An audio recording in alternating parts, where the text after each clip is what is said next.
Guys இது வந்து மல்லி செடி மல்லி செடின்னு சொல்ல முடியாது, மரம் தான் சொல்லணும். ஏன்னா நம்ம வீட்டுக்கு முன்னாடி ஒரே ஒரு செடி தான் இருக்குது. இது வந்து பார்த்திங்கன்னா வளர்ந்து மேலே பெருசாகிருச்சு, மரம் மாதிரி பெருசாகிருச்சு, மேலே மாடி வரைக்கும் போயிருக்குது. இப்போ ரீசெண்டாக பார்த்திங்கன்னா நிறையா பூ பூத்துருக்கு. பூ பூக்காமல் இருந்தது இது. நம்ம ரீசெண்டாக இப்போ சாப்பாடு சமைக்கிறோம்ல, அப்போ அந்த அரிசி களையும் போது அதில் இருக்கிற அந்த தண்ணியை வந்து ஒரு 3 நாள் கண்டினியூவாக ஊற்றணும். பார்த்திங்கன்னா நிறையா பூ பூத்துருச்சு. இங்கே பாருங்களேன் எவ்வளோ இருக்குன்னு, நிறையா இருக்குது. இதை பார்த்திங்கன்னா இப்போ நம்ம பூவை ஃபுல்லாக பெரிய முட்டை இருக்கும்ல, அதை ஃபுல்லாக பிடுங்கி பூ கட்ட போகிறோம். சரிங்களா? ஒரு 2-3 வெரைட்டியில் இதை கட்டலாம். ஈஸியான மெத்தேடு எதுவாக இருக்கோ அதை நீங்கள் எடுத்துக்கோங்க. ஒரு 3 மெத்தேடில் எப்படி பூ கட்டுறது அப்படிங்கிறத இந்த வீடியோவில் போடுறேன். அதில் எது ஈஸியாக இருக்குதுன்னு பார்த்துட்டு நீங்கள் கமெண்ட் பண்ணுங்கள். பூ வந்து பார்த்திங்கன்னா கடையில் வாங்கிட்டு வருவாங்க. வாங்கிட்டு வந்து கட்ட தெரியாட்டாலும் பக்கத்து வீட்டில் கொடுத்து கட்டி கொடுக்கணும் அப்படின்னு சொன்னால் அவங்க கட்டி முடித்ததுக்கப்புறம் அவங்களுக்கு பாதி கொடுக்குற மாதிரி இருக்கும். அதனால் ஈஸி மெத்தேடு ஒன்று இருக்குது, அதையும் நான் அந்த வீடியோவில் போடுறேன். அந்த மாதிரி நீங்கள் கட்டிக்கலாம். மொத்தம் 3 மெத்தேடில் கட்டுறதை காமிக்கிறேன். அது எது உங்களுக்கு ஈஸியாக இருக்குது அப்படிங்கிறதையும் நீங்கள் கமெண்ட் பண்ணுங்கள். உங்கள் வீட்லேயும் மல்லிச்செடி வந்து பூக்காமல் இருக்குது அப்படின்னா இந்த அரிசி களையிறோம்ல, அந்த தண்ணியை ஊற்றி பாருங்கள். அதுக்கப்புறம் ஒரு 3 நாள் சென்று பாருங்கள் அதோட ரிசல்ட் எப்படி இருக்குதுன்னு. பார்த்திங்களா, இது வந்து நம்ம மாடியில் மேலே நின்று எடுத்திருக்கேன். கீழே வரைக்கும் பார்த்திங்கன்னா அந்த மரம் ஃபுல்லாகவே பூத்துருக்கு, நிறையா இருக்குது. இதில் அந்த பெரிய மூட்டுகளை மட்டும்தான் நம்ம இப்போ பறிக்கிறோம். பாருங்கள் எப்படி இருக்குதுன்னு பாருங்கள். வீட்டுக்கு முன்னாடி இந்த மாதிரி ஒரு செடி இருக்கிறது வருது. நம்ம வாசலை திறந்தாலே அந்த மல்லிகைப்பூ ஸ்மெல் வரும், நல்லாயிருக்கும். பாருங்கள், ஒருபடி அவ்வளோதுக்கு நம்ம பறிச்சுருக்கோங்க. பெரிய பெரிய மொட்டு மட்டும்தான் பறிச்சுருக்கோம். இன்னும் செடியில் நிறையா இருக்குது பறிக்க. அது சிறுசாக இருக்குது, அது நாளைக்கு அந்த மாதிரி வச்சுக்கலாம். இது வந்து இப்போ நம்ம ஃபஸ்ட்டு மெத்தேடு. இப்போ கெட்ட போகிறது என்னென்னு பார்த்தீங்கன்னா நெருக்கமாக இருக்கும்.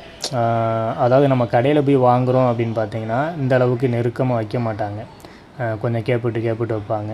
ஏன்னா அவங்களுக்கு ரேட்டு கட்டுப்படி ஆகாது அப்படின்றனால அப்படி தான் கடையில் வச்சுப்பாங்க.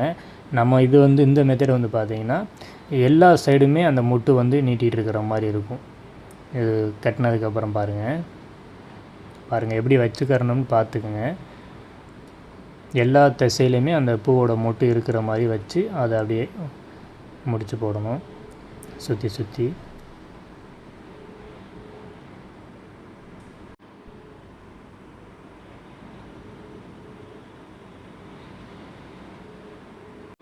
இந்த மாதிரி கட்டினதை வந்து பார்த்திங்கன்னா பார்க்கும்போதே நான் ரொம்ப அழகாக இருக்கும். ஏன்னா ரொம்ப பந்து மாதிரி எல்லா சைடுமே பார்த்திங்கன்னா நல்ல மொட்டு தெரிகிற மாதிரி இருக்கும். கடையில் வந்து இந்த மாதிரிலாம் கட்டி கொடுக்கவே மாட்டாங்க.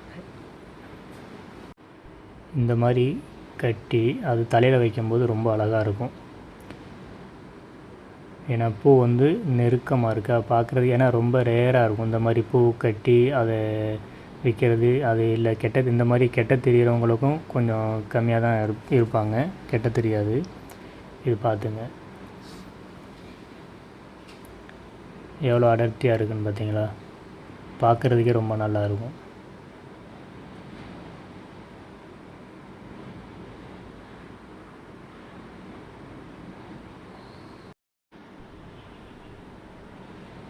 ஃபைனலாக கட்டியாச்சு. இது ஒரு மெத்தட். இது எப்படி இருக்குதுன்னு பார்த்தீங்களா? நல்லா இருக்கா? இது இந்த மெத்தட் பிடிச்சிருந்துச்சுன்னா நீங்கள் ஒரு லைக் பண்ணுங்கள். ஃபைனலாக ஒருக்கு காமிக்கிறேன் அது எப்படி சுற்றணும் அப்படின்னு பார்த்துக்குங்க. இந்த மெத்தட் எப்படி இருக்குது கட்டி முடித்ததுக்கப்புறம் பார்க்குறதுக்கு அப்படிங்கிறத ஒரு கமெண்ட் பண்ணுங்கள். முடிச்சுட்டு லாஸ்ட்டில் ஒரு முடிச்சு போட்டுறணும், இல்லைன்னா அப்படியே மொத்தமாக உருவிடும்.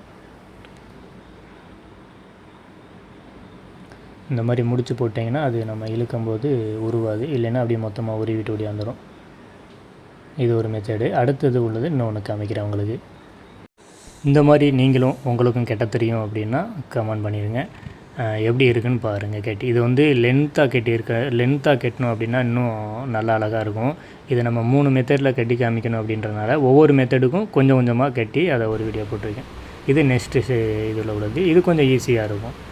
2 பூ, அதாவது 2 சைடு மட்டும், அந்த சைடு ஆப்போசிட்டில் வச்சு அதை அப்படியே கோர்த்து முடிச்சு போடணும். இது ஒரு மெத்தேடு. நம்ம அது வந்து பார்த்திங்கன்னா கொஞ்சம் உள்ளே மாட்டி இழுக்கிற மாதிரி இருக்கும். இது கொஞ்சம் லேசாக தான், அதை விட இது கொஞ்சம் ஈஸியான மெத்தடாக இருக்கும். கடையில் வந்து பார்த்திங்கன்னா இந்த மாதிரி தான் கட்டி வைப்பாங்க. ஏன்னா 2 சைடு மட்டும் இருக்கிற மாதிரி, ஆப்போசிட் சைடு மட்டும் இருக்கிற மாதிரி வச்சு கட்டுவாங்க. இது பூ வந்து நிறையா பிடிக்காது. கொஞ்சம் கொஞ்சம் பூ வச்சு கொஞ்சம் லென்த் அதிகமாக வச்சிடலாம். அதுவும் கடையில் வந்து கொஞ்சம் கேப் விட்டு பண்ணுவாங்க. 2 பூ வைக்கிறாங்கல்ல, அதுக்கு அடுத்து கொஞ்சம் நூல் விட்டு அதுக்கப்புறம் பண்ணுவாங்க. அப்படி பண்ணும்போது இன்னும் லென்த்து அதிகமாக வரும், நிறையா சேல் பண்ணுவாங்க. இந்த மெத்தேடு யாருக்கெல்லாம் கெட்ட தெரியும் அப்படிங்கிறத ஒரு கமெண்ட் பண்ணுங்கள். நீங்கள் கெட்டியிருக்கீங்களா அப்படிங்கிறத சொல்லுங்கள். சரிங்களா? இதுக்கப்புறம் இன்னொன்று ஈஸியாக இருக்குது. அதை கெட்ட தெரியாதவங்களும் கெட்டிக்கலாம்.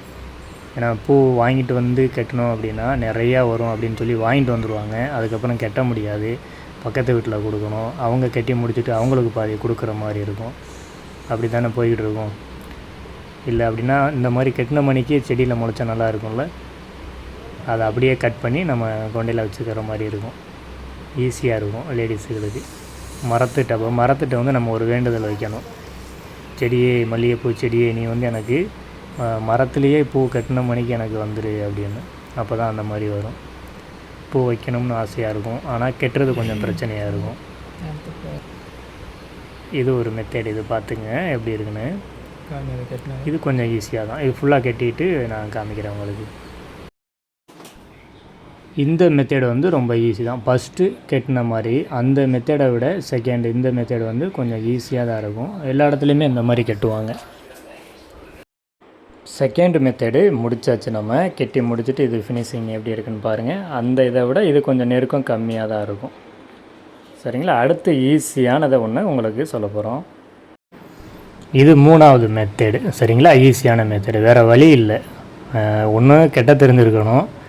இல்லை அப்படின்னா 200 300 சொன்னாலும் அந்த பூவை கடைக்காரங்கள்ட்ட வாங்கிட்டு வர்ற மாதிரி இருக்கணும். இல்லை எனக்கு கம்மியான ரேட்டில் வாங்கிட்டு போய் நான் தான் கெட்டிக்கிடுவேன் அப்படின்னா, கெட்ட தெரிஞ்சால் ஓகே, கெட்ட தெரியாதுட்டா இப்படி தான் பண்ணி ஆகணும். வேறு வழி இல்லை. இந்த மாதிரி ஈஸியாக ஊசி எடுத்து அதில் கோர்த்து அப்படியே நூலில் இழுத்து விட்டோம்னா வந்துடும். இதுவும் நல்லா தான் இருக்கும். கெட்டி முடித்தோடனே பார்த்தீங்கன்னா இதுவும் ஃபினிஷிங் நல்லா தான் இருக்கும். இதோட ரிசல்ட்டை உங்களுக்கு நான் லாஸ்ட்டாக காமிக்கிறேன் எப்படி இருக்குன்னு. இது வந்து நம்ம அந்த ஊசியில் கோர்த்தது. இதுவும் நல்லா தான் இருக்குது, பார்த்துக்குங்க. அந்த ஃபினிஷிங்குமே நல்லா தான் இருக்குது. ரிசல்ட்டு நல்லா வந்திருக்கு. இந்த மாதிரி சிம்பிளாக கெட்ட தெரியாதவங்க இந்த மாதிரி கோர்த்தும் நீங்கள் கட்டிக்கலாம். பாருங்கள்.